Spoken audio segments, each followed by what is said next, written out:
Well, on this episode of MSU Today, we're going to talk about progress involved in the implementation of the student success theme of the MSU 2030 strategic plan. We're going to do that with, of course, our Vice President for Strategic Initiatives, Bill Beekman, who one of his main responsibilities is to oversee implementation of the plan. And joining us in a few minutes will be Mark Largent, the Vice Provost and Dean of Undergraduate Studies here at Michigan State University, and who I like to call just the guru of student success. So, Mark, great to have you back on the program, and Bill, take it away.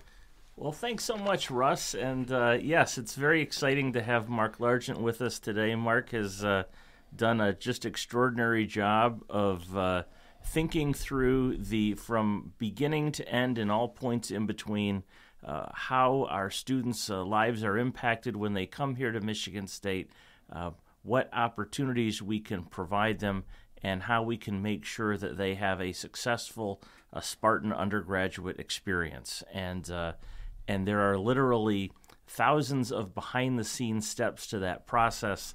And Mark, as the Dean of Undergraduate Studies, is responsible maybe for not every single one of them, but for many, many of them, and then keeping track of making sure that they all fit together to provide an optimal student experience. But before we dive into the nuts and bolts of strategic planning and the work, Mark, that you've done, tell us a little bit about your role. What is a Dean of Undergraduate Studies? What are you responsible for?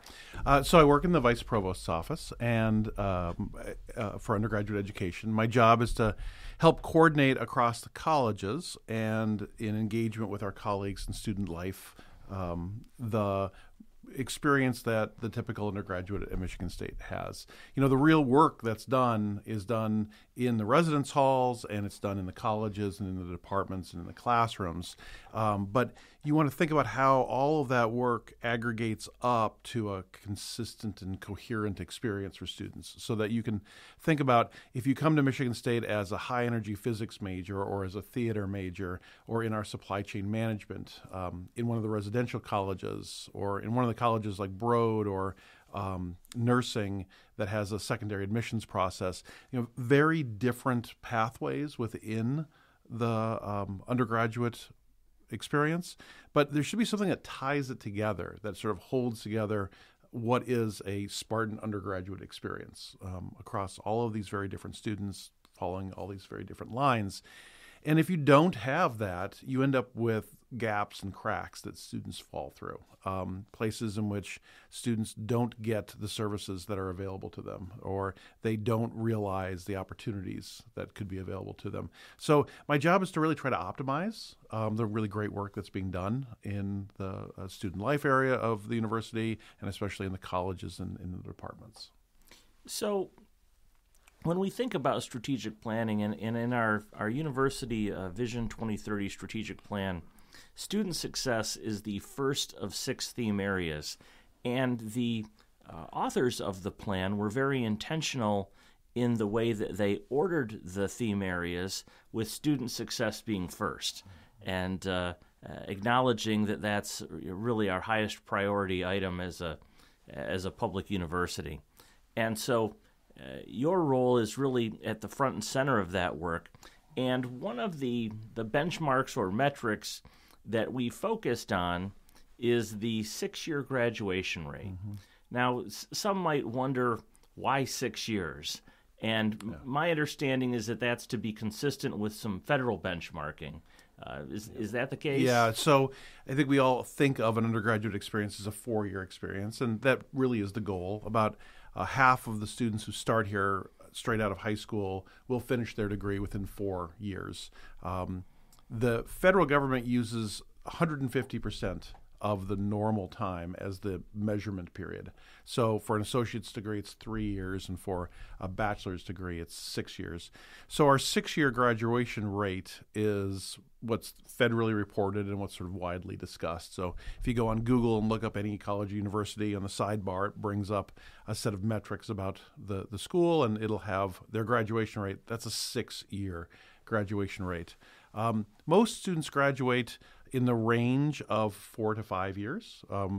And of course, if you go one semester over, it's now the 5th year. They would say it's a 5 years. If you go for 4 full years, then you come back that fall. Over the course of the last 8 years, as we've put increased attention on student success at MSU, we've reduced our time to degree from, on average, 4.33 years to 3.96 years. So we're under that 4-year mark right now, which means that students are graduating a full semester earlier, on average, across the board at MSU, which saves them thousands and thousands of dollars. Half a year at MSU for room, board, and tuition is about $15,000. So yeah, that's pretty extraordinary. When we think about graduation rates, it's always been fascinating to me as you've walked me through this model from time to time. We think about the transition from being a freshman or a first-year student to a second-year student, a second year to a third year to a fourth year, and could you talk about where the critical points are in that process, where students tend to struggle, and how you're focusing on addressing those points of struggle that you've identified and trying to make sure that our students can sort of get over those hurdles, which then allows them to graduate. Yeah, so transitions are always the point of vulnerability. So transitioning out of high school and into college over the course of that spring and summer.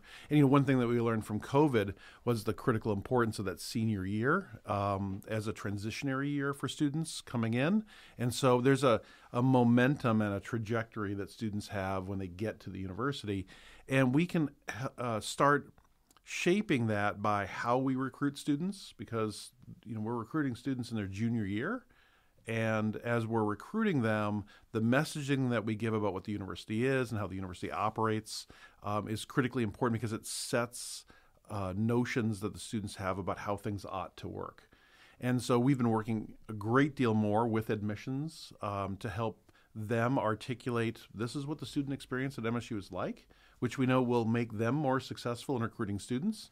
But it also makes the students more successful when they get here, because they have a mindset that's in line with what the university's functions actually are. So we're trying to align the university to the students, and then in some ways, through the process of socializing them into the university, align them with the things that we know will help them to be successful. Orientation's a critical process. Move in. So we've, we used to have Welcome Week, and that, for a variety of reasons, and Bill, you were there for all those decisions.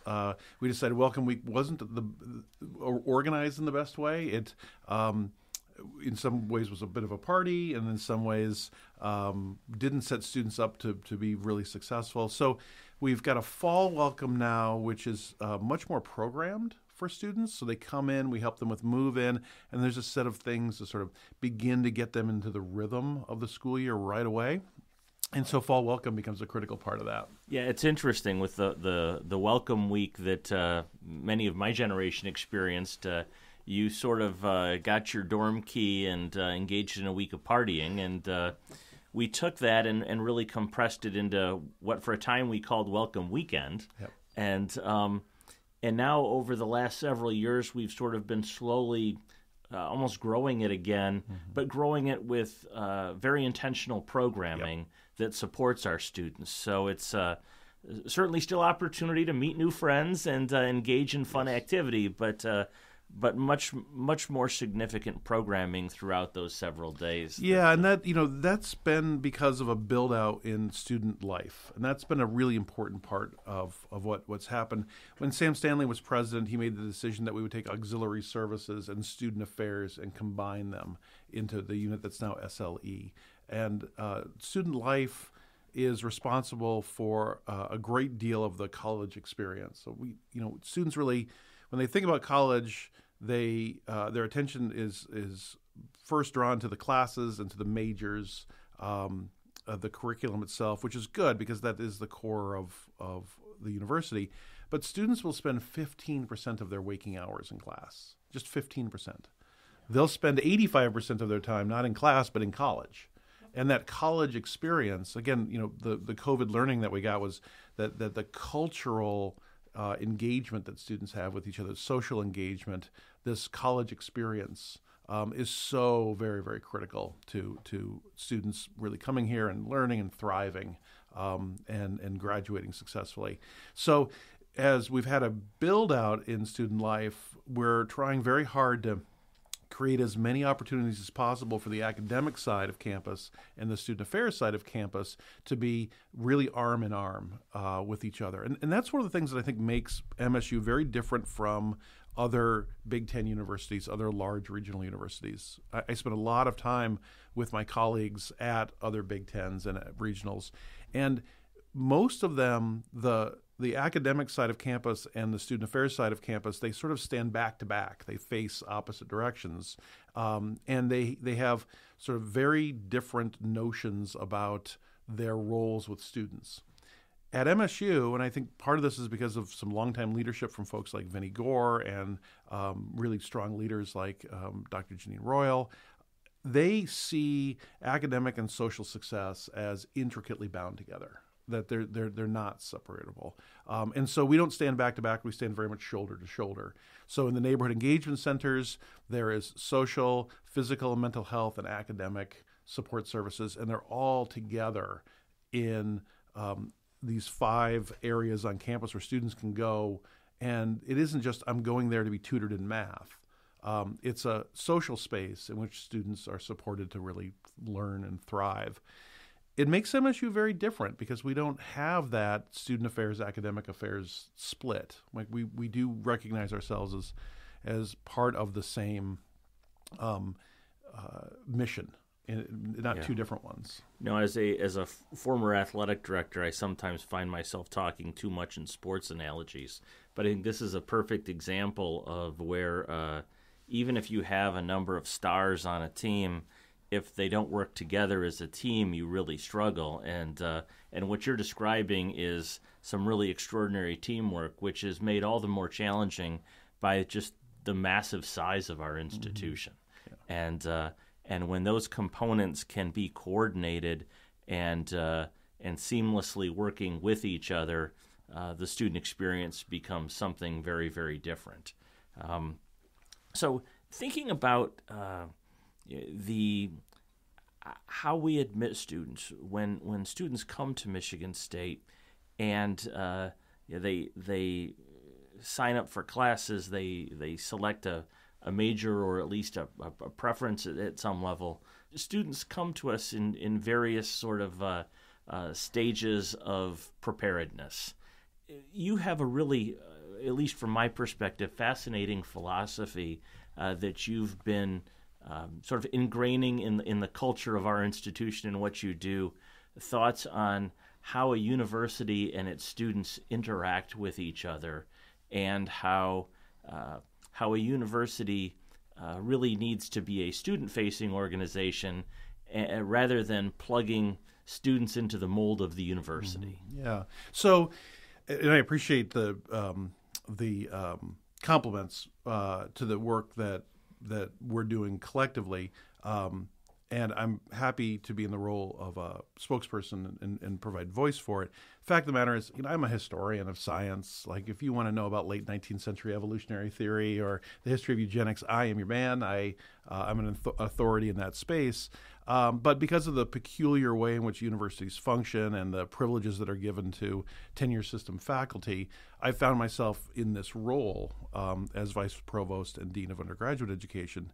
But I have working with me dozens of people who have actual PhDs in this, who have spent their lives and careers really focusing on this. And so what I can give voice to is what I've learned from them and what they've pressed. And the thing that they universally subscribe to is a notion of the really caustic impact of a deficit mindset.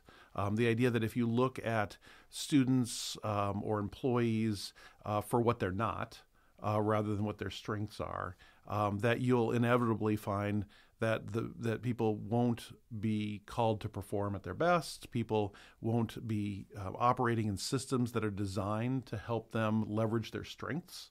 And instead you end up with a situation where people who happen to have the kind of experiences and preparation and the type of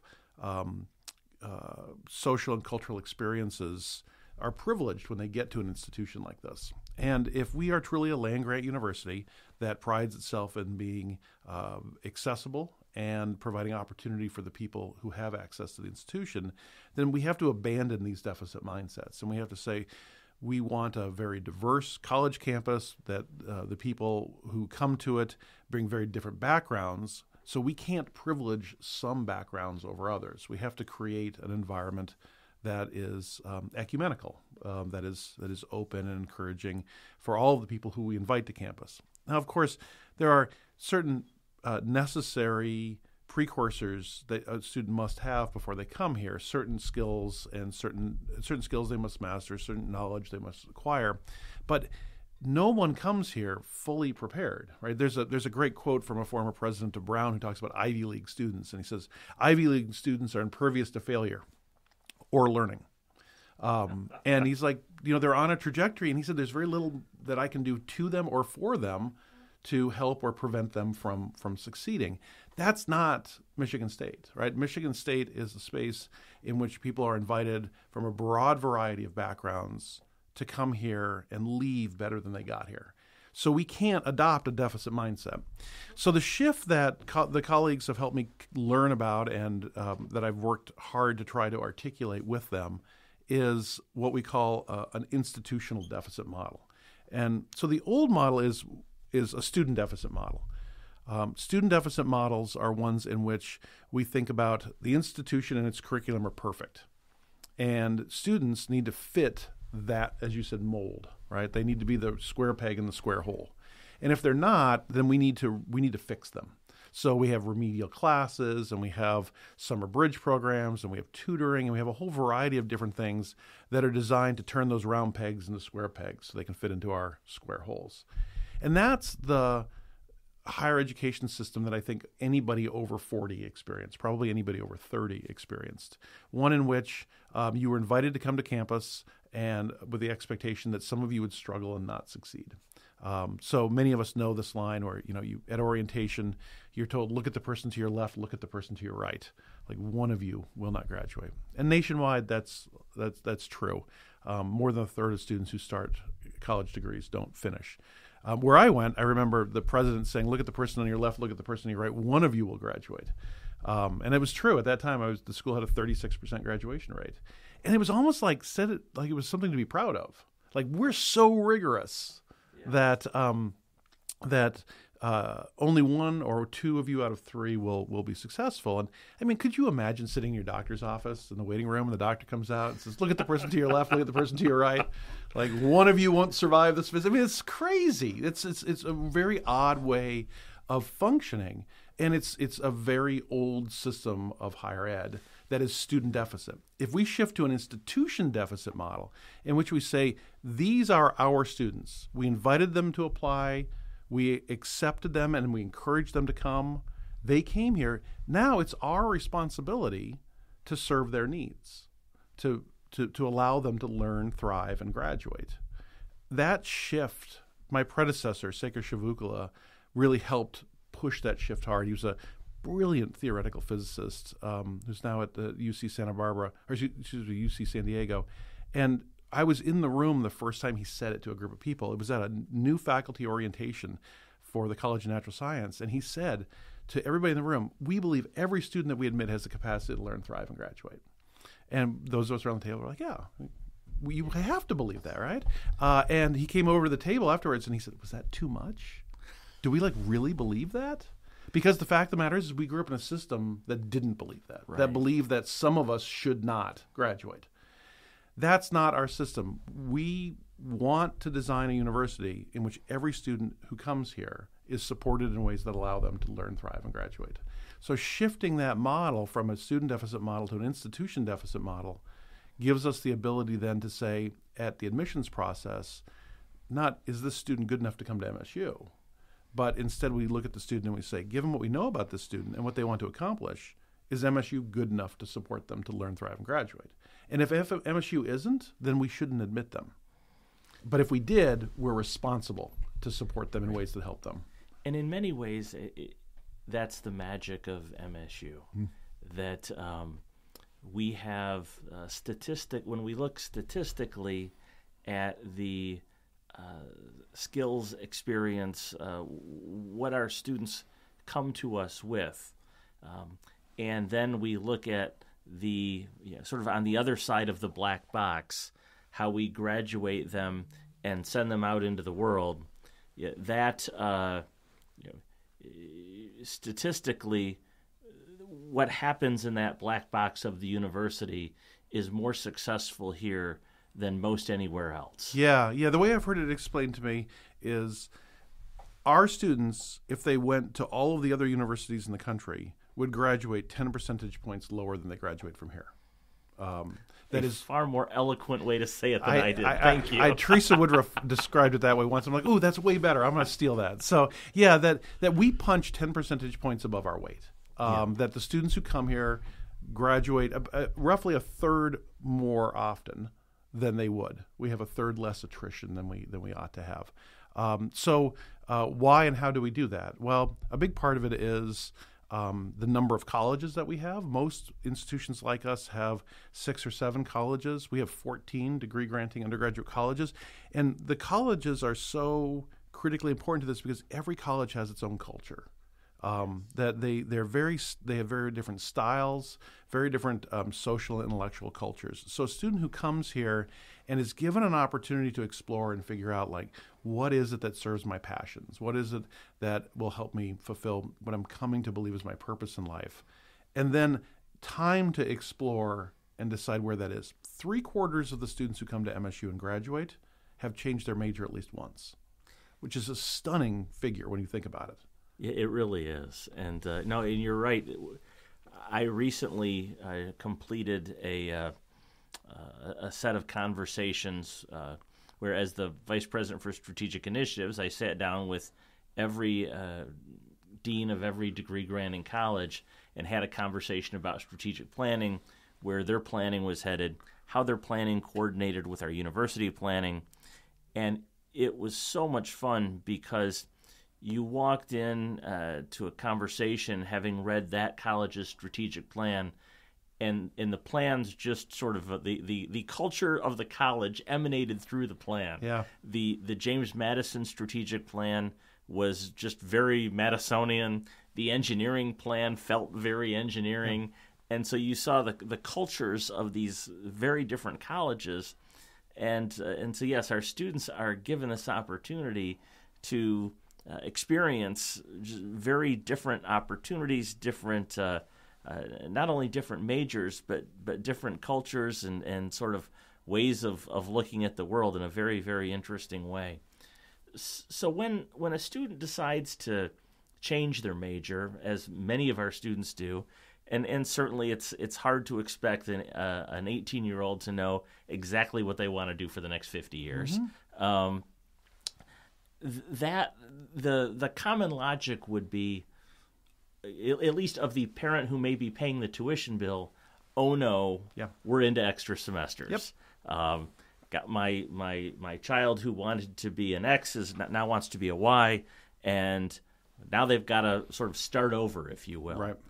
How do we grapple with that and try and facilitate that inevitable change in student thinking without unduly elongating the college experience? Yeah, and the longer it is, we know the more likely it is that a student will leave without their degree. So at MSU, if you don't change your major after you hit your junior year, on average, no matter how many times you changed it during your first and second year, there is no increased time to degree or cost of degree.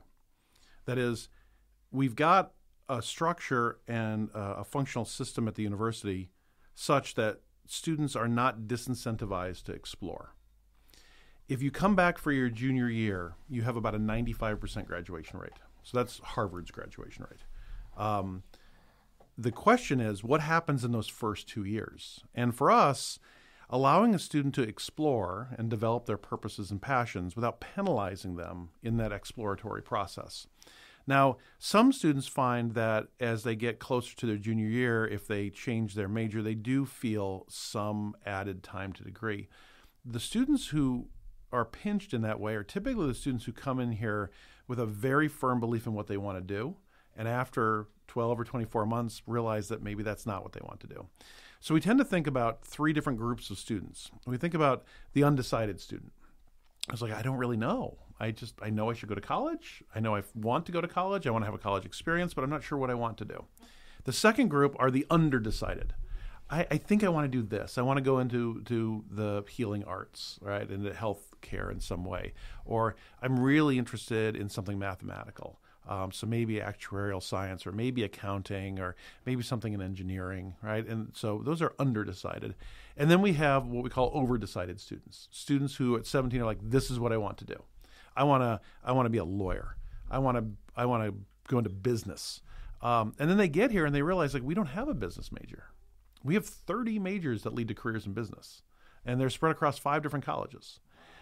So when those students who come in with this very overdecided view at a university this large, they find themselves sort of struggling because they're like, business, so that must mean I want management. Oh, actually, I don't really want management. I like data analytics. Or I don't really want management. I really want to do PR. Or I'm actually an economics person. I want to do econ or ag econ. Those are all in different colleges. They're radically different things. And a student who comes in and sticks with, like, I want to do business management. Oh, wait a minute. No, I don't actually want to do business management. Those are the ones who we see may have an added semester.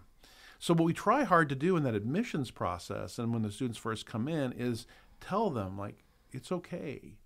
Slow down.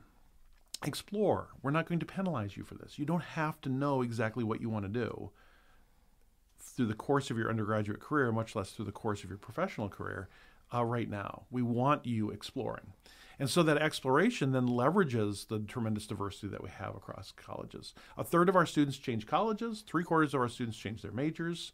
Of the students who graduate, that's good news. And I think that that's really important. And it allows the colleges to be their robust selves and not fall into alignment with a common vision with other colleges or with the university. And students get that opportunity to figure out, like, no, I'm not a business person. I'm actually really a social science person. I want to be an econ. Or I'm not really an engineer. It turns out I'm really a comm arts person. Like, what I really want to do is video game design, not computer science, and understanding those differences. So it requires us to think about students in ways that we didn't think as students. And that shift has been a big one for us collectively. Right. No, the world has certainly evolved in some wonderful ways in higher education and how we think about students and student success. And I remember a number of years ago, I was teaching a class in the law school, and very small class in healthcare finance. I think there were 10 or 12 students. And I would always start the semester by saying, if I do my job and you do your job, everybody should get an A. Mm-hmm. And they all sort of looked at me like I had 3 heads, because that isn't really the law school culture. Yeah. Everything's graded on a curve, and somebody is first and somebody is last. And I think over time, we've evolved into thinking, how do we collectively beat the system, not how do we beat each other? Yeah. The shift away from a competitive model where people are competing against each other to where as a group we're competing. And the reality is what we're asking students to do is really hard, right? We're asking them to make social, emotional, and physical transitions at a really vulnerable time in their lives. And for the students that we're working with now, they've all been so, in some cases, harmed. In some cases, their directions pointed off in another way because of COVID, right? There's a tremendous degree of vulnerability.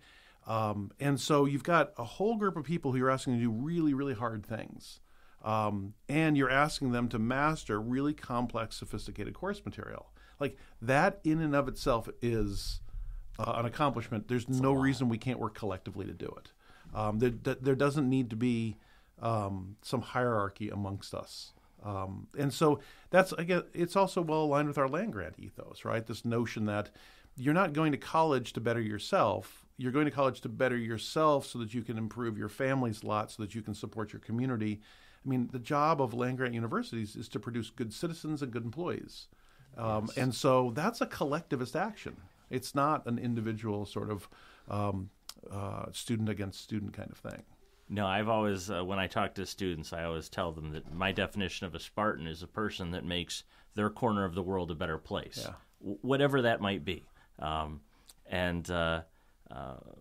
Mark, in your work in undergraduate education, you're a massive assist leader in helping literally hundreds of thousands of students find ways to make their world a better place.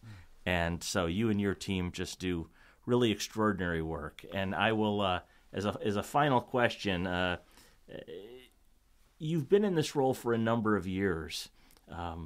When you came into it, I suspect you anticipated some of what you would encounter and probably have had some surprises along the way.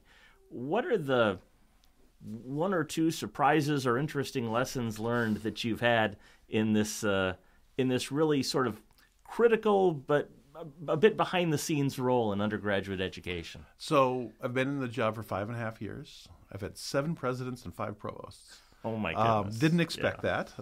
Didn't think that because I had taken the job at a time when we'd had really consistent leadership. I mean, in the prior 15 years that I'd been at MSU, I'd seen 1 president and 2 provosts. Yes. So I couldn't imagine a university that's had the kind of leadership transitions that we've had. I was at University of Michigan a few weeks ago. They are beginning to do the kind of work that we've been doing now for 6 or 7 years, and they're trying to craft an undergraduate vision for student success. And so as I discussed what we'd accomplished over the last 8 years, which has been really impressive. As a community, we should be very, very proud of ourselves. We've raised our graduation rates from 77 to 82%. We have raised our admission. We were admitting about 65% of the people who applied. We're now admitting about 83% of the people who've applied. So we've completely bucked the trend of raise your graduation rate by lowering your admission rate, right? Yes. Only select those students who are easy for you to graduate. We've done the opposite. We've raised our graduation rate and we've raised our admission rate simultaneously. There's no institution in the Big Ten, and there's no institution in the state of Michigan that has both a higher graduation rate and a higher acceptance rate. Like, that's great, right? Yeah. And so they said, how in the world did you do that through 7 presidents and 5 provosts? I said, because every time you get this turnover, you get an opportunity to sort of reset the bar. And so when Sam Stanley came in, we started pitching the institution deficit model idea and the notion that student success should be centered. It's our core business function, and that if students are doing really well here, the institution is going to do really well. And so he adopted that. You see it embedded. And remember that thing that I told you Sekar Shavukula said nervously 8 years ago? Do we really believe every student can learn, that comes here should learn, thrive, and graduate? And by the time Sam Stanley left, that was a common phrase that he just kept saying, and it's embedded in the strategic plan. Yes. And Teresa Woodruff, when she came from Northwestern here, she very quickly adopted and accelerated this work, first as provost and then as interim president. And so these leadership turnovers that we've had have actually been surprisingly helpful for us in being able to make change happen more quickly.